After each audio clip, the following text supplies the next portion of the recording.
Hi everyone, and welcome to Off the Arrow Shelf podcasts. This podcast is aimed at people who are interested in field archery here in the UK. We'll cover coaching tips, advice on shooting, shoot reviews, and we might even manage to have some guests. I'm your host, Rob, and I hope you enjoy it. Hi everyone, and welcome to another episode. So this one is going to be looking at how dangerous archery is, how lethal it can be, how potentially hazardous it can be. And if you kind of listen to that, then you're probably right. There are elements of archery that are dangerous. We are flinging arrows from bows, if you're using a compound bow, up to 300 feet per second. My flat bows go out about 180 feet per second, and my recurves are a bit faster. You've got hundreds of people every weekend going around shooting arrows, whether this be at target clubs or in field clubs.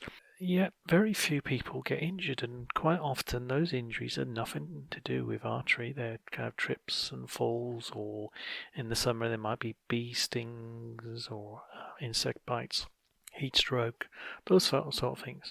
So what am I talking about where archery is a dangerous hobby? Well, think about this. It is a serious thing to think about as well. And please don't be thinking, oh no, I'm going on about nanny states and stuff like that. Think about the fact that we are, by our very natures, in woodlands, shooting bows at targets. And no matter what people will say, there are always a modicum or an element of risk associated with doing that. And as a course layer, as a coach, as a participant at shoots, competitions, as an attendee, but also as a host, you have got to think about this. You've got to think that attendees at your event are entrusting you to keep them safe. They are trusting that you are providing a safe environment for them to shoot, but also for their families. And that's something to really remember, because field archery can be a family activity which sees archers from 6 years old into their 60s or even 70s. Quite often we will talk about risk, and there are some who will turn around and say you're being overly cautious, or it was never like that X years ago, or 10 years ago, 20 years ago, and yet we survived. So why do we have to worry about it now? Well, bows have developed. 30 years ago, there weren't the compound bows that there are today. There weren't the speed. There wasn't the efficiency. It wasn't as popular as it was years ago. So things have changed. You can now go down to Decathlon or other non-archery related shops and buy a bow, which is quite a quick bow. I was up in New York a few weekends ago, and there's a shop there that just sells lightweight compound bows, but those lightweights are still shooting 40-50 pounds. You can pick up recurves, you can pick up crossbows. So it's a lot more available.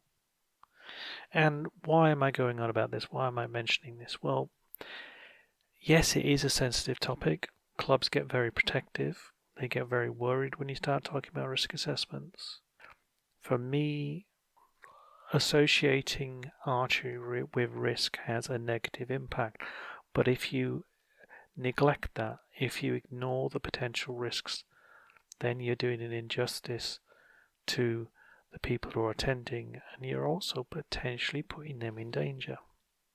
I was excluded from a club for being overly concerned about safety or overly cautious about safety, and I don't think you can be. And you've got situations, and I've seen and heard of them in the past, where course layers might say, oh, well, I can make that shot safe, or I can take that shot, so yes, it's fine. Well, the thing that they might be forgetting is that that shot because you've set it. You know the ground and the terrain. You might be a better shot than other archers that are attending.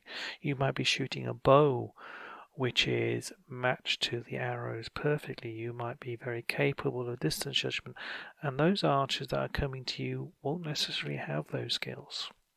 They might be newbies, they might be shooting a new bow, they might not have had as much coaching. So it's just saying that, well, I can make the shot, anybody else can, that's not good enough in my view. You've got to consider all facets, heights of archers, abilities of archers, bow weights. You're there as a course layer to offer a challenge to the archer for the shots they're going to take. You don't want to be punishing them, and nor do you want to be putting them or other archers at risk. There's numerous times when I've seen what would be a lovely shot and a shot that I would find challenging, but I've had to drop it because maybe the window's too challenging, maybe it skims too close to a tree, and if somebody clips off that tree, I've got to consider where that arrow's going to go. So there are things that you have to think about which make archery potentially risky. So archery, as I've said, is a risky hobby. Some might even go as far as to say it's potentially dangerous. Well, field archery might be even more risky, as you aren't shooting on open ground, you're shooting in woodland, and as I said earlier, you've got the possibility of an arrow deflecting off a tree or a branch. And this is for National Field Archery, because other organisations you have to have completely clear and open shooting lines, whilst in NFAS and some of the other competitions around the country, they will put what's called window shots, where you're shooting between gaps in trees or branches. But let's remember about this, life is full of risks. Crossing the road is potentially dangerous. We've experienced heavy snowfall, and I was driving. Now I've got a 4x4 with extra grip tyres that are designed for mud and poor weather. I'm finding that I know what my capabilities are as a driver. I'm not going to endanger myself, but other people aren't, and there are risks associated with that. As I said, crossing the road can be dangerous. But, and this is the but, we learn from an early age to look before we cross a road. Those of you who are old enough might remember the old Green Cross Code, man. Tend to look both ways. Stop, look, listen. Well, there's a phrase that I've used in the past where that's concerned. It says, I look both ways when I'm crossing a one-way street. Why? Because not everybody will necessarily obey those rules. Not everybody will be as cautious as I am. Am I paranoid? No, just experienced enough to know that not everyone follows the rules. So what we need to do as course layers is we need to mitigate the risks, and we do that by our actions. So, for example, when we're crossing the road, we stop, we look both ways, we listen out for vehicles, and that can be slightly more problematic than it used to be because of electric cars being so quiet. This helps us to manage the risk. The same happens with archery. So as archers, we're aware of the risks that there should be. Course layers manage the risks when setting courses. We have a shot with an overshoot towards an old path. So what we've done there is we've instructed all members that that path is closed. There are signs that have gone up saying warning, archery in progress at both ends of the path, so with a rope across. The map that goes out to every single club member has the notification that that is closed. The route that the archers take insofar as the numbered shooting pegs is such that it takes them away from that area. So we've done everything we can to mitigate that risk. Now you might turn around and say, well, why didn't you take the shot out? Well, that is an option as well. And it is something that we are considering. And if we feel that shooting that way is too much of a risk, then we might take that shot out. As it is, there's actually quite a, I'll say considerable, there is a significant overshoot. There's for that boss, from the boss to the path anyway, the likelihood of any arrow getting that far is, I won't say minimal, but the likelihood is reduced by that overshoot distance. But it's interesting that we put signs up saying warning archery in progress, as the signs are there to warn people, but they're only as good as if people read them, if people are aware of them, if people take the time to look at it. When you've got a competition, we have 80, 100 plus people wandering around our wood. The route is marked out, but it's reliant on those archers to follow that route. It's relying on them to show good sense, to follow the rules, to follow the marked path. Unfortunately, that's not always the case.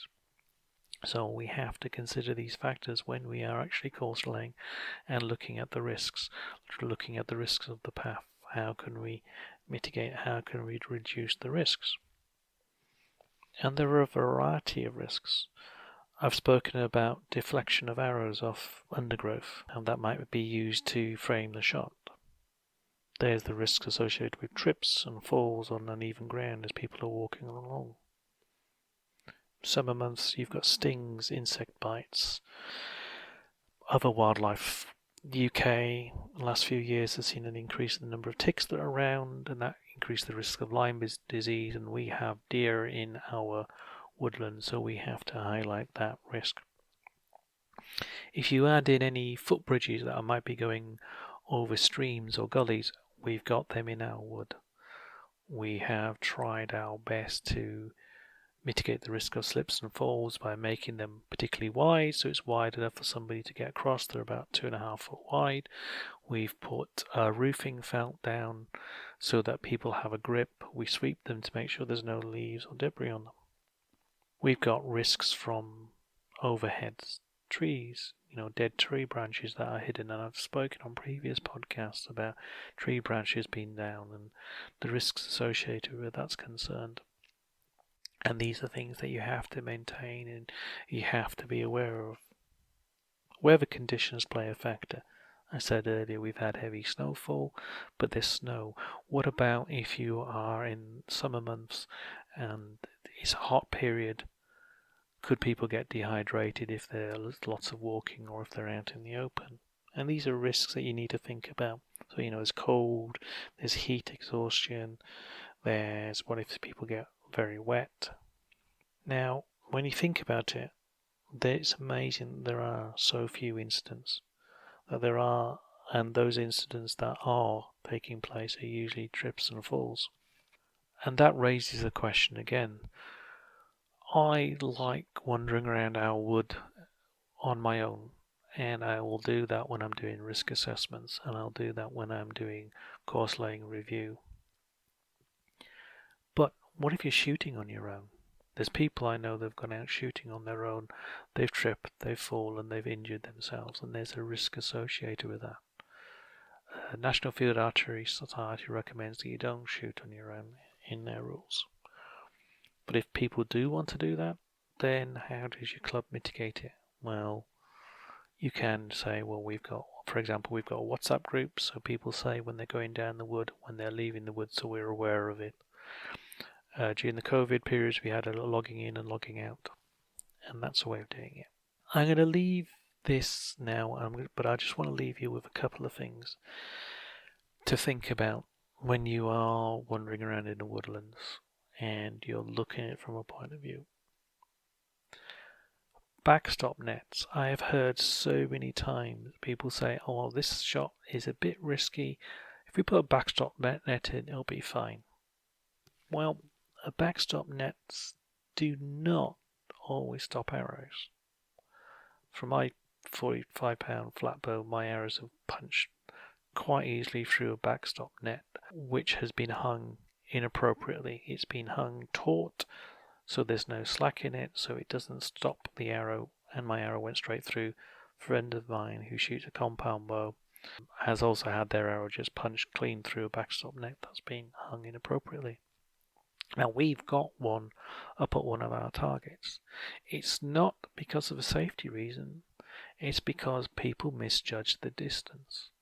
And because they misjudge the distance, they quite often go over the top. So the net is there, it's hung loosely just to catch arrows, to slow arrows down, so they don't disappear into the woodland behind and make it significantly harder to find. So think about this. People will sometimes use a backstop net to make a shot safe. From my perspective, that's not making a shot safe. If you've got to put a net up to try and catch arrows because there's people behind, then that's not a safe shot. I've known other people to use backstop nets just as a screen so that you don't see archers in your line of vision.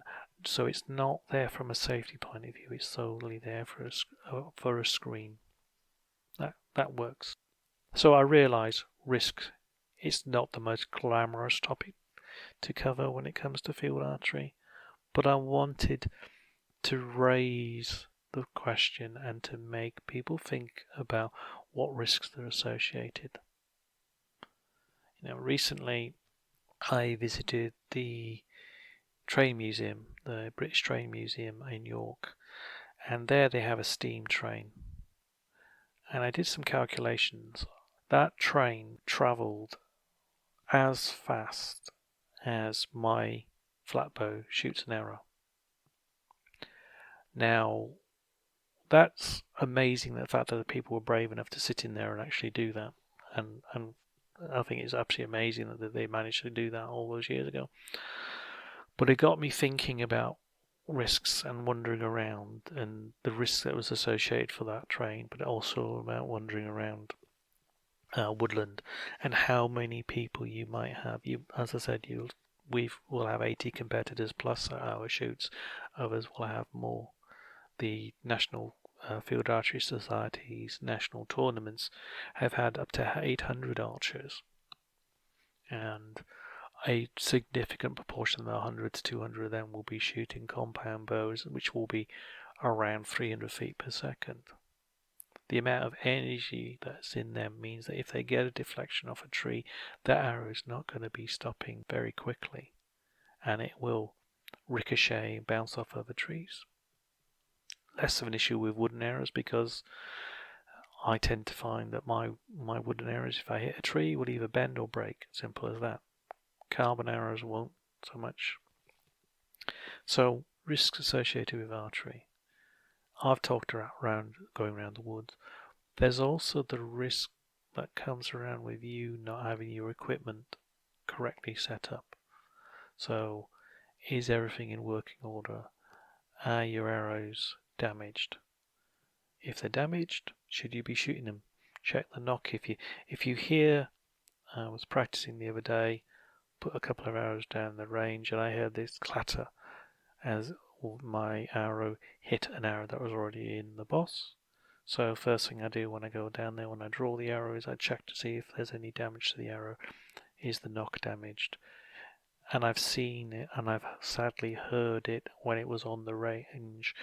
At a competition, I heard this almighty crack as somebody tried to shoot their bow. I had an arrow come off the string. I wasn't sure whether it was a damaged arrow or the nock wasn't fitting correctly onto the string. And they dry fired their bow, and you heard this almighty crack as the bow just snapped. So consider this. It's not just you wandering around the wood.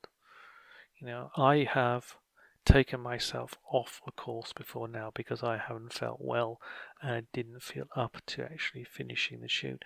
That was my decision. I did want to do it. I wanted to finish the shoot, but I was feeling so ill. I thought I'm going to be in danger to others. And this is something that you need to show good judgment on.